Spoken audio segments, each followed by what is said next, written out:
Fast से भी fast खबरों का। भारत के राष्ट्रपति ने बिहार दिवस पर राज्य के वासियों को शुभकामनाएं देते हुए कहा, बिहार में अतीत की धरोहर के साथ वर्तमान का पथ प्रदर्शन भी है।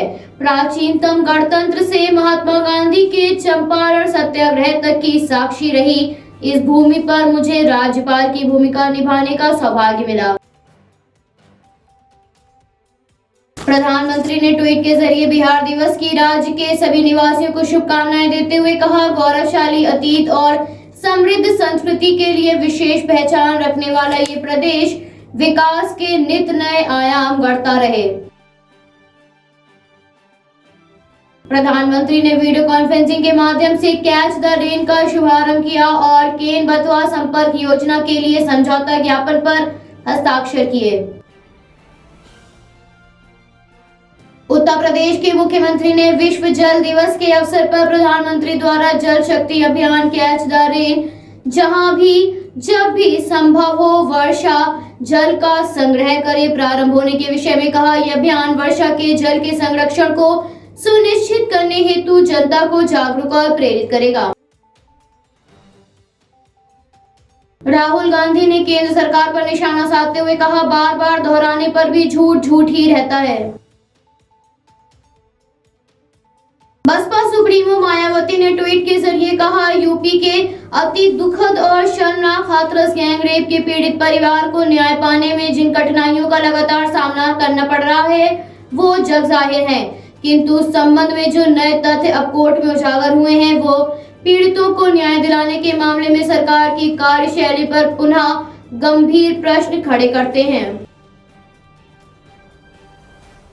उत्तर प्रदेश की राजधानी में पार्क में नशे में धुत दबंगों ने दो दोस्तों की पिटाई करने के बाद धारदार हथियार से हमला कर दिया। वारदात को अंजाम देकर आरोपी फरार हो गए। घायल दोस्तों शिवांश और सनी को अस्पताल पहुंचाया गया। पुलिस मामले की जांच कर रही है। उत्तर प्रदेश के अयोध्या में गैर कानूनी शराब बनाने वाली फैक्ट्री पर पुलिस ने कार्रवाई की। मामले में 5 लोगों को गिरफ्तार किया गया और मौके से 11,475 बोतलें बरामद की गईं।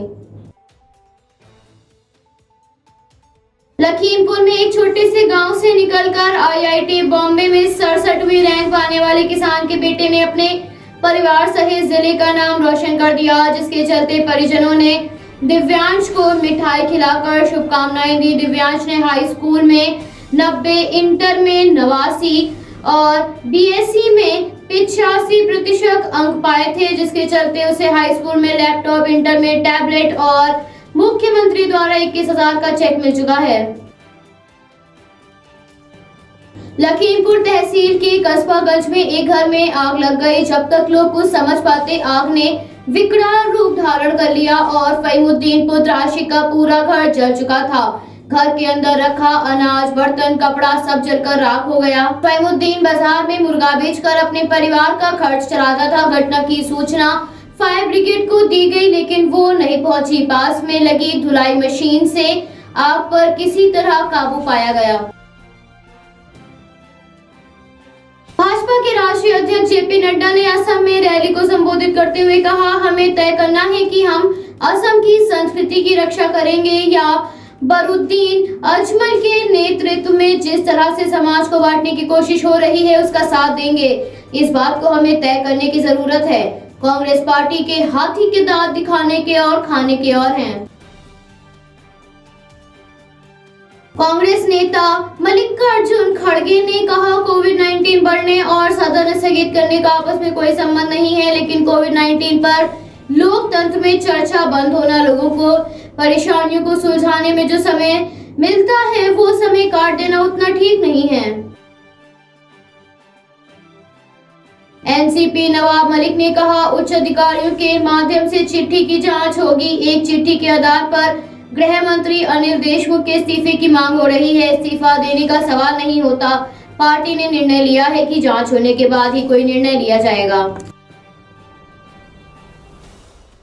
शिवसेना नेता संजय राउत ने कहा, अगर राष्ट्रवादी कांग्रेस के प्रमुख शरद पवार ने तय कर लिया है कि अनिल देशमुख के ऊपर जो आरोप लगे हैं उसमें तथ्य नहीं है और उनकी जांच होनी चाहिए, तो तो इसमें गलत क्या है? आरोप तो सभी नेताओं के ऊपर लगते रहे हैं, सबका इस्तीफा लेकर बैठे तो सरकार चलाना मुश्किल हो जाएगा।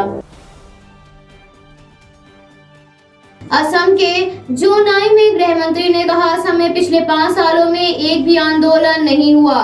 कोई गोली से मरता है क्या?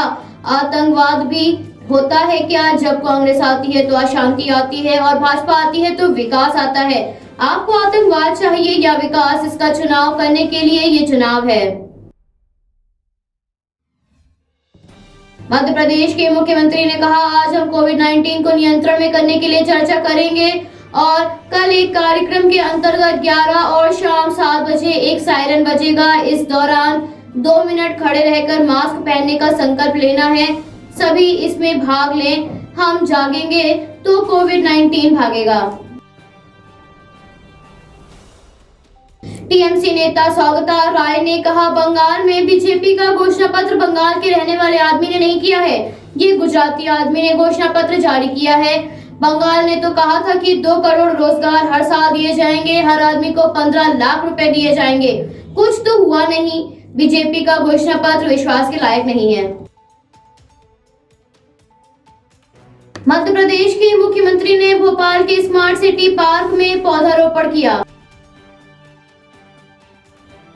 चुनाव आयोग के निर्देश के बाद टीएमसी के नेता और बंगाल के मंत्री फिरहाद हकीम ने कोलकाता नगर निगम के अध्यक्ष के पद से इस्तीफा दे दिया है।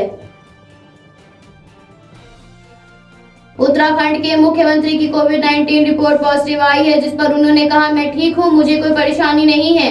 डॉक्टर की निगरानी में मैंने स्वयं को आइसोलेट कर लिया है।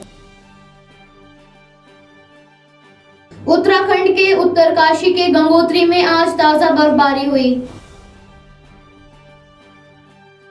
कश्मीर के आईजीपी विजय कुमार के अनुसार जम्मू कश्मीर के शोपियां में चल रहे इनकाउंटर में लश्कर-ए-तैयबा के सभी 4 आतंकी मारे गए हैं। इस दौरान सेना का एक जवान घायल हो गया है। ऑपरेशन पूरा हो गया है और हालात सुरक्षा कर्मियों के नियंत्रण में है। विदेश मंत्री ने ट्वीट के जरिए जानकारी देते हुए कहा, मेड इन इंडिया कोविड-19 वैक्सीन ला पैज बोलीविया पहुंच गई है। केंद्रीय स्वास्थ्य मंत्रालय के अनुसार पिछले 24 घंटों में कोविड-19 के 46,951 मामले सामने आए हैं, तो वहीं 21,180 लोगों ने इस महामारी को मात दी है और 212 लोगों की इस महामारी के कारण मृत्यु हुई है।